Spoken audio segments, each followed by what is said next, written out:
देवी प्रपन्नाति हरे प्रसीद प्रसीद मातर् जगतोऽखिलस्य प्रसीद विश्वेश्वरि पाहि विश्वं त्वमेश्वरी देवी चराचरस्य शरणागत दीनार्थ परित्राण परायणे सर्वस्यार्थ हरे देवी नारायणी नमोस्तुते। नमस्कार, स्वागत है आपका आचार्य वाणी में। मैं आचार्य डॉक्टर विक्रमादित्य आपके साथ हूँ। आज का विषय हमारा है कर्क राशि वालों के लिए जून के अंतिम भाग में ग्रहों का योगायोग किस प्रकार का बनेगा। 20 तारीख का दिन बृहस्पतिवार का दिन है और उस दिन गुप्त नवरात्रि आरंभ हो रही है। आषाढ़ के शुक्ल पक्ष के आरंभ के साथ साथ गुप्त नवरात्रि आरंभ होने के योग बनते दिखाई दे रहे हैं। गज के स्त्री योग आपकी राशि में विद्यमान है और ऐसे में थोड़ा अध्यात्म का सहारा लेने का प्रयास करें। ग्रह नक्षत्र के दृष्टिकोण से सोचें कि इस वक्त थोड़ा सा अपने आप को हम अध्यात्म में लगाने का प्रयास करेंगे तो बहुत अच्छा रहेगा। चंद्रमा आपकी राशि का स्वामी है और बहुत जल्दी आपके सुंदर राशि में प्रवेश करने का योग बना रहा है। गुप्त नवरात्रि एक ऐसे अवसर है कि चुपचाप भगवान की सुंदर आराधना की तरफ अपने को अग्रसित करने का हमको प्रयास करना चाहिए। चैत्र के बैसाख जो नवरात्रे आते हैं और साथ साथ जो आश्विन के नवरात्र आते हैं वो खूब पंप एंड शो के साथ भगवान की आराधना करती जाती है। लेकिन गुप्त नवरात्रि गुप्त रूप से अपनी मनोकामनाओं की सिद्धि के लिए, शत्रुओं का दमन करने के लिए बड़े विशेष माने जाते हैं। और इन दिनों ग्रह नक्षत्रों का योग ऐसा चल रहा है कि शत्रुओं का वर्चस्व, सामने वाले कॉम्पिटिटर्स थोड़े ज़्यादा तांडव मचाते दिखाई देंगे। तो उनको शांत करने के लिए माँ भगवती की सुंदर आराधना, काली की सुंदर आराधना अवश्य करें। हमने विवेकानंद योगाश्रम में पूरे गुप्त नवरात्रि पर शतचंडी महायज्ञ का सुंदर आयोजन किया है। आप भी चाहें तो उसमें सम्मिलित हों और भगवान की आराधना करने के लिए सुंदर योग बनाएं। और उसके लिए संपर्क साधने के लिए फ़ोन नंबर्स आपके सामने चल रहे होंगे। 27 तारीख शुक्रवार का अवसर द्वितीया तिथि विद्यमान है और इस दिन ग्रहों का योगायोग आपके लिए तो कम से कम बहुत महत्वपूर्ण बनता दिखाई दे रहा है। आपकी राशि में ही चंद्रमा का पदार्पण होने का योग बनेगा। मनोमस्तिष्क में नई उम्मीद के योग बनते दिखाई देंगे। चीज़ें आपके अनुकूल बनने की स्थिति बहुत सुंदर रूप से बनती दिखाई दे रही है। मनोरथ द्वितीया का योग बन रहा है। भगवान जगन्नाथ की सुंदर यात्रा का योग भी भारत में इस वक्त बनकर तैयार है। इस दिन से भगवान की यात्रा आरंभ होती है और ऐसे में कोशिश ये करें अपने मनोमस्तिष्क को पूरी तरह से संयोग कर कर काम करेंगे तो बहुत अच्छा रास्ता आपके लिए बनेगा। खट्टे फलों का दान करना, माँ भगवती ब्रह्मचारिणी देवी की आराधना, वस्त्र उनको अर्पित करें, भगवान की पूजा की माला भगवान को अर्पित करें, कमल के पुष्पों की माला माँ भगवती को अर्पित करें। देखिएगा लाभ स्थितियाँ अच्छी होंगी आपके लिए। 28 तारीख शनिवार का अवसर तृतीया तिथि इस दिन विद्यमान है और इस दिन ग्रहों का परिवर्तन का योग तो जो बना है वो भी आप समझ लें। बृहस्पति महाराज इन दिनों आपके 12वें भाव में चल रहे हैं, अस्त हैं। ऐसे में उनका राहु के नक्षत्र में प्रवेश, आर्द्रा नक्षत्र में प्रवेश होने का योग बन रहा है। ये कहीं ना कहीं आपको धर्म से विमुख करने का योग बना सकता है, अध्यात्म से विमुख करने का योग बना सकता है। मनोमस्तिष्क में चलती हुई चीज़ों को जो कर्क राशि से संबंधित हैं, थोड़ा सा कहीं ना कहीं बृहस्पति अज्ञानता की तरफ, आपका ज्ञान कहीं ना कहीं लोप होने की तरफ जाता दिखाई देगा और वो कहीं ना कहीं भाग्य को सुला सकता है। इस बात का ध्यान रखते हुए कार्य करने की ज़रूरत है।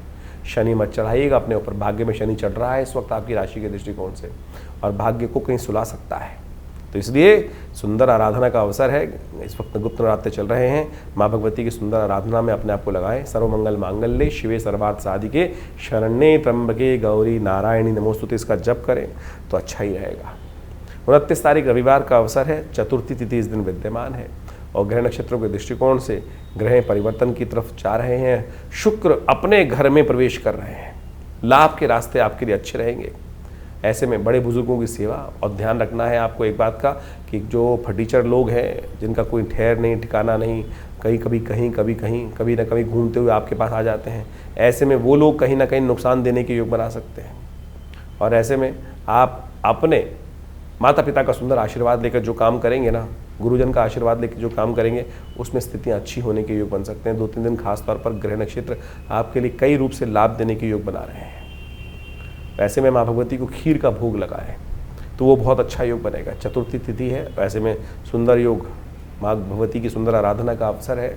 कुष्मांडा भगवती की आराधना की जाती है चतुर्थ नवरात्र पे और ऐसे में कोशिश ये करें भगवती को पेठे का भोग लगाएं, वो आपके लिए बहुत अच्छा रहेगा। रविवार का दिन है, गुप्त नवरात्र चल रहे हैं। आश्रम पर रविवार का यज्ञ भी रहेगा, उसमें भी आप भगवती की आराधना करने के सुंदर योग बनेंगे तो बहुत अच्छे से आपके लिए ग्रहों को अनुकूल करने की स्थिति आपके लिए बन सकती है। 30 तारीख कर्क राशि वालों के लिए ग्रह नक्षत्रों का योग जो है वो ओवरऑल कहीं ना कहीं परिवर्तन की तरफ जा रहा है। मंगल जो है इस वक्त शुक्र के नक्षत्र में प्रवेश कर रहे हैं। मंगल महाराज इस वक्त आपकी राशि में जिस प्रकार का योग बना रहे हैं ध्यान रखिएगा, कन्या पूजन से लाभ मिलेगा। मन को अननेसेसरी की जो वासनाओं में लगाने के लिए कहीं ना कहीं स्थिति खराब हो सकती है। आपके धन में कहीं ना कहीं वासना का सेंध लगती दिखाई दे रही है और बेकार के कामों में कहीं ना कहीं पार्टी और इन सब चीज़ों में अननेसेसरी का धन खर्च होने के योग बन सकते हैं आने वाले कुछ दिनों में। तो ये ग्रहों का योगा योग इस आषाढ़ के महीने में जिस तरह चल रहा है आपने समझा। दिन पर दिन आपकी राशि के दृष्टिकोण से कैसा योग आपके लिए रहेगा, कैसे ग्रहों के अनुसार से आपको उपाय करना चाहिए, ये वास्तविक तौर पर आपकी राशि के अनुसार से आप समझ सकते हैं। आउटलाइन है केवल। देखिए वैसे तो हर व्यक्ति का भाग्य अलग अलग होता है, राशि के अनुसार से केवल आउटर पेरिफेरियल पे रूप में हम समझ सकते हैं, लेकिन वो भी एक ज्योतिष का एक अद्भुत पैमाना है जिसके द्वारा हम राशि के दृष्टिकोण से चीज़ों को समझते हैं। लेकिन इस बात को हमें समझना चाहिए कि आपकी राशि साथ साथ आपकी जन्मपत्री, उनमें तारतम्य बिठाकर फिर जो प्रेडिक्शन को समझने का हम प्रयास करते हैं वो वास्तविक तौर पर आपके लिए जन्मपत्री के दृष्टिकोण से बहुत महत्वपूर्ण समझ में आता है। और ये ज्योतिष दिखाता है भविष्य के दृष्टिकोण से कि कैसा समय आपके लिए रहने वाला है। बुद्धिमान व्यक्ति वही होता है जो समय को पहचान ले, समय के अनुसार से कार्य कर ले। हजारों बार आपने समय के अनुसार से कार्य किया होगा और कई बार आपके हाथ से समय फिसल भी गया होगा क्योंकि चीज़ें आपको समझ में नहीं आई होगी। बाद में हमने विचार किया होगा कि उस समय यदि सही विचार हमारे मनोमस्तिष्क में आ गया होता तो हम आज कहाँ के कहाँ पहुँच गए होते। यही है बुद्धिमानी, यही ज्योतिष का नेत्र है, दिव्य नेत्र, जो सही समय पर यदि प्राप्त हो जाए तो चीज़ें आपके किस प्रकार से आपके जीवन में घटित हो सकती हैं। देखिए बड़े भाग्य मानुष तन पावा, बड़े भाग्य से मनुष्य तन प्राप्त होता है। इसको ऐसे ही केवल भुस में लट मार मार के निकालने की आवश्यकता नहीं है। ज्ञान विज्ञान के उपयोग को अपने जीवन में उतारते हुए, ग्रहों के योगा योग को, दिन पर दिन जो ग्रहों का परिवर्तन है उसको समझते हुए यदि जीवन में हम समय को पहचानते हुए कार्य करेंगे तो जीवन में बहुत तीव्र गति से अपने लक्ष्य की प्राप्ति के निमित्त हम लक्ष्य की तरफ अग्रसित होने के सुंदर कार्य बना सकते हैं। ज्योतिष उसमें एक अद्भुत रूप से लाभ भी दे सकता है समय के अनुसार से। समय समय पर हमने भी अपने चैनल के माध्यम से आपके समक्ष विभिन्न भविष्यवाणियाँ उपस्थित करी हैं। आषाढ़ का महीना जिस प्रकार के योगों को लेकर आया है, षडाष्टक योग, शनि मंगल का योग चल रहा है। इस आषाढ़ के महीने में 5 बृहस्पतिवार का योग बन रहा है। विश्व के दृष्टिकोण से लड़ाइयों का, युद्धों का योग दिखाई दे रहा है। हमने इससे पिछले पूर्व अपने जो वीडियो बनाए थे उसके अंदर ये बात उपस्थित करी थी कि आकाशीय घटनाएं किस प्रकार की बन रही हैं और क्या क्या दुर्घटनाएं घटने के योग हैं। बहुत सी घटनाएं उसके अंदर आपके समक्ष में आई। अभी भी जिस प्रकार के योग हैं, षडाष्टक योग लगातार चल रहा है। विश्व में अशांति का वातावरण बनता दिखाई दे रहा है। युद्ध की स्थिति लगातार भयावह होती दिखाई दे रही है। विश्व में चल रहा है। लोग कह रहे हैं कि ये स्थिति आगे आने वाले विश्व युद्ध की तरफ अग्रसित हो रही है। बिल्कुल सही दिखाई देता है। अभी आज जल्दी ही आपको दिखाई देगा।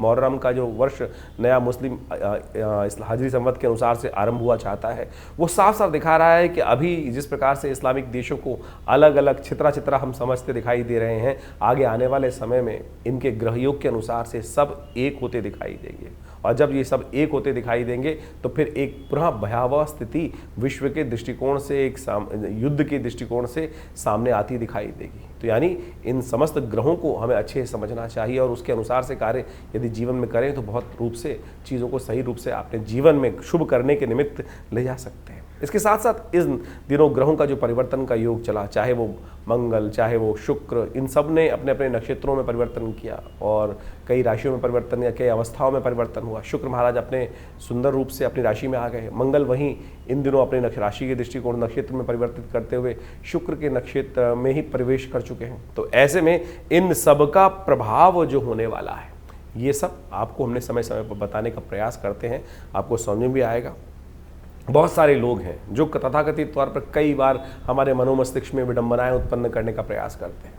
हमारे ज्ञान पर भी कई बार लोग प्रश्न उपस्थित करने का प्रयास करते हैं। आपने जो कार्य जीवन में किया है उस पर भी आपके आसपास के लोग कई बार प्रश्न चिन्ह खड़ा कर देते हैं।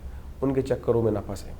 अपने शुद्ध ज्ञान को, अपने शुद्ध भारतीय संस्कृति के शुद्ध इस ज्ञान को, ज्योतिष विज्ञान को अपने जीवन में लाभ के निमित्त उपयोग करने से आपको लाभ ही मिलेगा। हमारे पूर्वज इससे अनेक प्रकार से लाभ लेते आए हैं और हम यदि सही समय पर अपने समय को पहचान लें तो सही रूप से अच्छे लाभ ले सकते हैं। आषाढ़ का महीना विशेष तौर पर गुप्त नवरात्रि का काल भी होता है। वर्षा ऋतु आरंभ हो जाती है।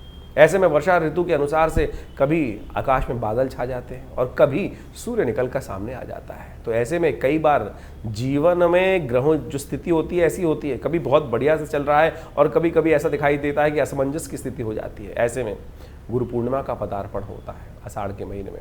ऐसे में नवरात्र, भगवती की आराधना करने के सुंदर योग भी गुप्त नवरात्रि के रूप में उपस्थित होते हैं। इन सब योगों को हमें अपने जीवन में लाभ के निमित्त उपयोग करने का प्रयास करना चाहिए। जीवन में बड़ी आपाधापी है, भागता चला जा रहा है समय। हमको लगता नहीं है कि समय को हम कैसे अपने काबू में लाएं। जा पर कृपा राम की हुई, ता पर कृपा सब जीवन में हर लोग कृपा करने के योग बना देते हैं, समझे। तो इसलिए राम को प्रसन्न करने का, इष्ट को प्रसन्न करने का प्रयास करें। तो जैसे भी ये न कि न प्रकारेण जो भारतीय संस्कृति में योग का योग बनता है, जिस प्रकार से शुभ योग बनते हैं, उसमें हमारे ऋषि मुनियों ने हमें कहा है कि सुंदर रूप से परमात्मा की आराधना करने के लिए, अग्रसित होने के लिए हम बहाना बना लेते हैं। तो ये बहाना नहीं है, ये अपने आप को साधने का तरीका है। तो आषाढ़ के महीने में हमने विवेकानंद योगाश्रम में, जैसा आपको अवगत कराया है, कि गुप्त नवरात्रि का विशाल यज्ञ रखा है, जो 26 तारीख से आरंभ होगा प्रतिपदा से, आषाढ़ की शुक्ल पक्ष की प्रतिपदा से, और पूरे 9 दिन दिव्य यज्ञ चलेगा माँ भगवती दुर्गा के सानिध्य में। जैसा हमने कई बार आपको अवगत कराया है, हमारा दिल्ली में ये सिद्ध स्थल विवेकानंद योगाश्रम मनोकामना सिद्धि मंदिर, भगवती की सुंदर प्रतिमा, जो 1950 के 47 में जब भारत का विभाजन हुआ, वहाँ पाकिस्तान से हमारे इस घर में पधारी, और ये 500 साल पुरानी दिव्य प्रतिमा है, और हमारे आश्रम में आज भी वो प्रतिष्ठित है। उनके सानिध्य में ये सुंदर यज्ञ रहेगा। आप भी आएँ इस यज्ञ में, अपने निमित्त माँ भगवती के इस दिव्य यज्ञ में कुछ आहुतियाँ अर्पित करें। देखिए, जीवन के कष्ट दूर होने के योग बनेंगे भगवती की कृपा से।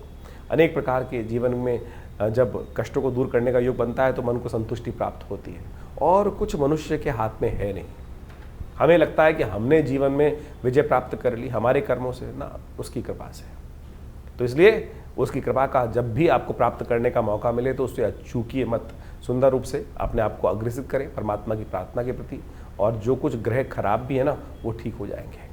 कई बार लोग ज्योतिष को ऐसा समझ लेते हैं कि डरने का योग है, भयावह स्थिति ऐसी बन जाती है, लेकिन डरने से कुछ नहीं होगा, उपाय करने से होगा।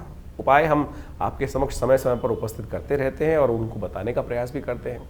तो आशा करें, समझें कि आपके जीवन में परिवर्तन लाने के जो सुयोग आपके द्वारा ही बनेंगे, किसी और के द्वारा नहीं बनेंगे। इस बात को समझ लीजिए। यदि आप उदासीन हो गए तो फिर कुछ नहीं कर पाएंगे। विश्वास रखें, विश्वास रखें कि आपके आत्मविश्वास के द्वारा ही, आपके द्वारा किए गए कर्म से ही आपके जीवन में शुभ का मार्ग बनना है। हम कई बार ऐसे उदासीन हो जाते हैं, अरे कुछ नहीं होने वाला, अरे सब कुछ होगा। वेद कहता है ना, उपनिषद कहता है ना, उत्तिष्ठ जागृत प्राप्त वरान निबोधता।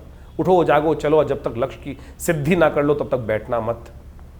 ज्योतिष उसी में आपके उत्साह को और वर्धन करने का योग बनाता है कि आपकी दिशाएं ठीक है। यदि एक थोड़ी सी रुकावट आ रही है, इसको मैं अपने ये किसी भी प्रकार से भगवान की प्रार्थना या कुछ उपाय करके ठीक कर लूँ, तो बिल्कुल उन रास्ते की जो रुकावटें हैं, हिंड्रेंसेस हैं, उनको साइडलाइन करके उनसे बच के आगे निकल जाऊँगा। देखिए, देखने का तरीका है, नज़रिया का तरीका है। हम उस नज़रिए को आपके समक्ष रखने का प्रयास करते हैं और आशा करते हैं आप सही रूप से इन चीज़ों को समझकर अपने जीवन में शुभ की तरफ अग्रसित करने के योग बनाएंगे। और हमारा ये आश्रम विवेकानंद योगाश्रम हमेशा आपके साथ बहुत सारे वीडियोस को, बहुत सारे कार्यक्रमों को साझा करता रहता है। आइए विवेकानंद योगाश्रम में जुड़िए इन कार्यक्रमों के साथ और अपनी संस्कृति के सही रूप को पहचानने का प्रयास करेंगे तो अच्छा रहेगा।